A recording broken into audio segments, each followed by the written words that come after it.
यशस्वी अध्यक्ष श्रीमान मदन लाल जी से निवेदन करूंगा राठौड़ साहब से कि पधार कर स्वागत उद्बोधन प्रदान करें।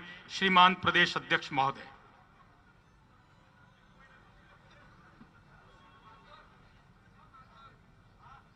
हमारे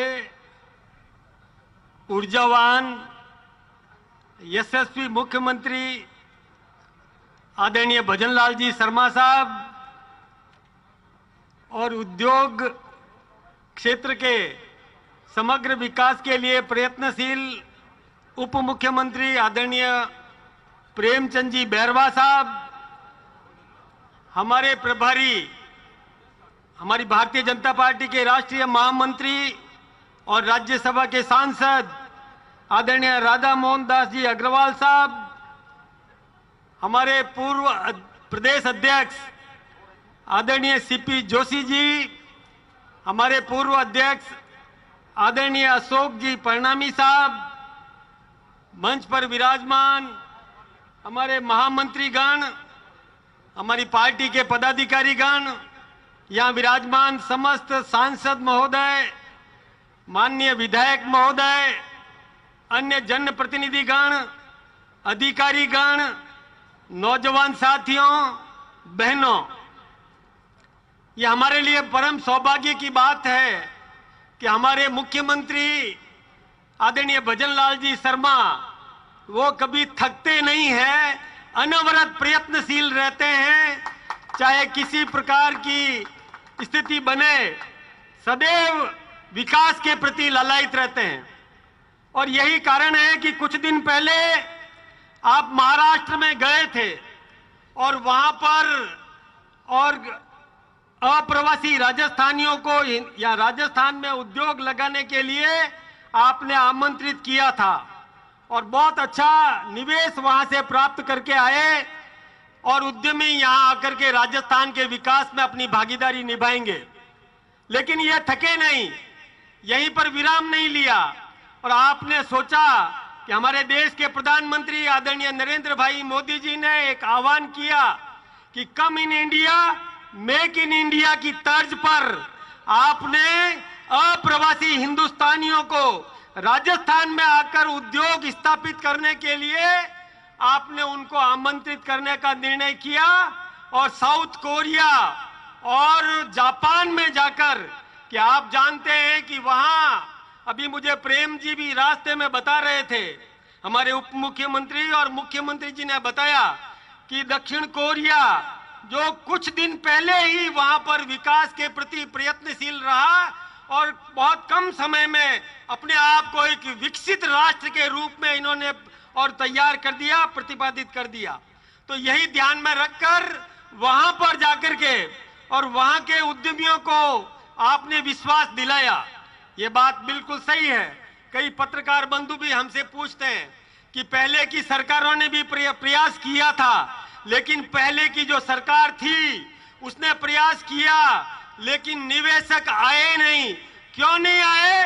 कि वो सरकार लगातार अस्थिरता का वातावरण बनाए हुए थी। कोई कुर्सी की टांग खींचता था, कोई कुर्सी को बचाने के लिए प्रयत्नशील था, कोई ये प्रयास करता था कि हमारी कुर्सी बची रहे, इसके लिए होटलों में बैठे रहते थे, कोई कुर्सी को खींचने के लिए अपने समर्थकों के साथ और दूसरी होटल में और कैंप किए हुए थे।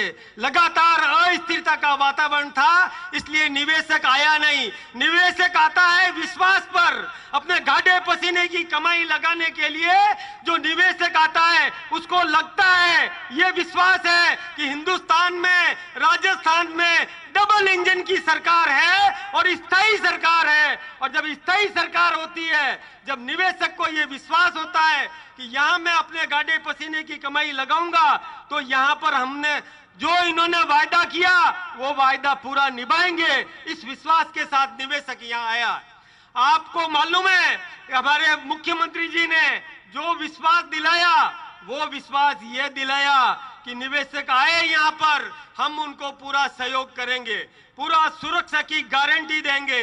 हम अपना, यदि निवेशक आया, हम सचिव स्तर का अधिकारी उनके साथ में लगाएंगे, वो अधिकारी आपको जमीन दिलाएगा, having availability of the raw materials near the market, or we have skilled and unskilled laborers, semi-skilled laborers, और वी विल प्रोवाइड यू। जब इन्होंने वहां पर विश्वास दिलाया कि हम यहां पर आपको जमीन देंगे, आपको बिजली के लिए दर दर की ठोकरें नहीं खानी पड़ेगी, हमारा अधिकारी एक्सीएन एसी को बुलाएगा आपके यहां पर और बुला करके कहेगा कितना किलोवाट का आपको कनेक्शन चाहिए, उसी समय आपको वहां पर उपलब्ध करवाएगा, बिजली मिलेगी। और आपको पता है कि मुख्यमंत्री जी ने जो बजट में घोषणा की और इस प्रकार की घोषणा की कि प्रत्येक घर पर सोलर प्लांट लगेगा, उसमें सब्सिडी देने का प्रावधान किया। जब घर घर में बिजली उत्पन्न होगी, घर घर में बिजली पैदा होगी और हमारे प्लांट भी चलेंगे तो हम बिजली में सरप्लस आएंगे, ये मुख्यमंत्री जी ने वादा किया। हम उद्यमियों को बिजली देंगे, पानी देंगे, हमारे यहाँ पर कच्चा माल तैयार है। हमने तय किया कि अब कच्चा माल निर्यात नहीं करेंगे, उस कच्चे माल को यहीं पर और उद्योग लगा करके जो हमारा उत्पादन होगा उसका निर्यात करेंगे, हमको रेवेन्यू लाभ अधिक मिलेगा। यह सोच करके इन्होंने विश्वास दिलाया। हमारे यहाँ पर कच्चा माल प्रचुर मात्रा में है, यहाँ लोगों को रोजगार चाहिए, यह मुख्यमंत्री जी को पता है। मुख्यमंत्री जी ने आश्वस्त किया कि हमारे यहाँ पर मजदूरी भी मिलेगी और हमारा मजदूर, एक विशेष बात यह है कि हमारा मजदूर उस प्रतिष्ठान को अपना परिवार समझ करके, अपने जिस प्रकार अपने परिवार के उत्कर्ष के लिए व्यक्ति प्रयत्न करता है, उसी प्रकार से हमारा यहाँ का लेबर, हमारे यहाँ का मजदूर उसी भावना के साथ, उसके साथ तन मन से जुड़ता है और उसके विकास में भागीदारी निभाता है। ये विश्वास दिला करके उन निवेशकों को आकर्षित करने का काम किया।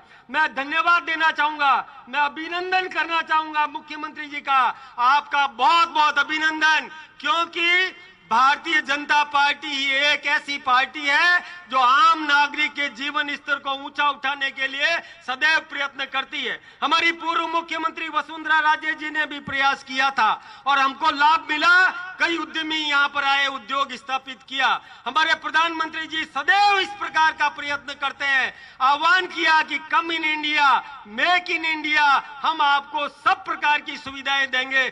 धन चाहिए तो हमारा रिको के माध्यम से, आरएफसी के माध्यम से और विभिन्न प्रतिष्ठानों के माध्यम से आपको धन भी उपलब्ध करवाएंगे। मैं आप सबका भी आह्वान करता हूं, हम सब मिलकर के मुख्यमंत्री जी के इस आह्वान को सफल करने में अपनी महती भागीदारी निभाएं, यही प्रार्थना करके मैं आप सबका अभिनंदन करूंगा। बहुत बहुत धन्यवाद। धन्यवाद, आभार।